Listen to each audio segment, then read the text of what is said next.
Hello বন্ধুরা, তোমরা সকলে কেমন আছো? আশা করি ভালোই আছো।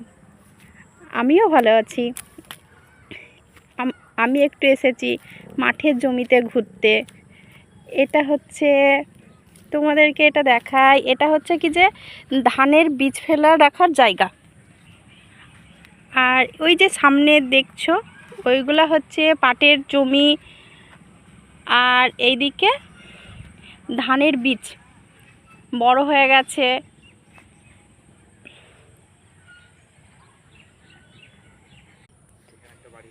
সূর্য অস্ত যাচ্ছে, আকাশটা খুবই সুন্দর দেখাচ্ছে।